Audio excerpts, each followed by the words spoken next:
लोकांना पिण्याचे पाणी मिळावे याकरिता जल जीवन मिशन ही एक संकल्पना आणण्यात आली होती. हर घर जल ही सुद्धा एक संकल्पना होती. परंतु सावली तालुक्यातील खेडी या गावामध्ये आपण आलेलो आहोत. या ठिकाणी 2023 पासून पाण्याच्या टाकीचं बांधकाम सुरू झालं आहे, परंतु अद्याप टाकीचं काम पूर्ण झालेलं नाही आणि येथील गावातील लोकांना अशुद्ध पाणी प्यावं लागत आहे. सावली तालुक्यातून विकत पाणी आणावं लागत आहे, विहिरीतून पाणी प्यावं लागत आहे. या ठिकाणी या गावातील काही नागरिक आहे, आपण त्यांच्याकडून जाणून घेण्याचा प्रयत्न करू. ते काय सांगणार आहेत, काय सांगाल? अ, माननीय पंतप्रधान यांच्या संकल्पनेतून जलजीवन मिशन योजना राबवण्यात आली. खेडीमध्ये मागील 3 वर्षापासून काम सुरू आहे. टाकीचं काम अजूनही अर्धवट आहे. तिकडे नदीवर विहिरीचंही काम अर्धवट आहे. गावातून रोड फोडून पाईपलाईन टाकली आहे.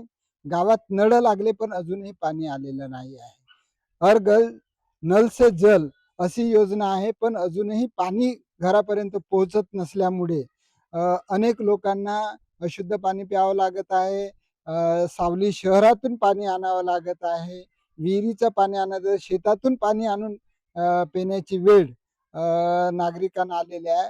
म्हणजे कारण सांगितलं जाते आहे, की महाराष्ट्र राज्यामध्येच त्या निधीच येत नसल्यामुळे कंत्राटदारांनी काम बंद केलेलं आहे.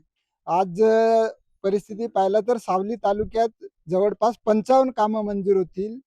त्यापैकी 34 कामं अजूनही अपूर्ण आहेत.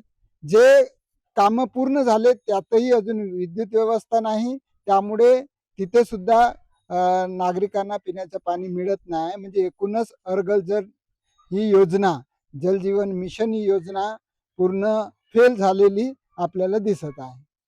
एकंदरीतच गावातील लोकांना पिण्याचं पाणी मिळावं याकरिता ही संकल्पना आणण्यात आली होती, परंतु ही संकल्पना आता कागदावर राहिली की काय असा प्रश्न निर्माण होत आहे. एनडीटीव्ही मराठी करता मनीष लक्ष्मणवार, सावली, चंद्रपूर.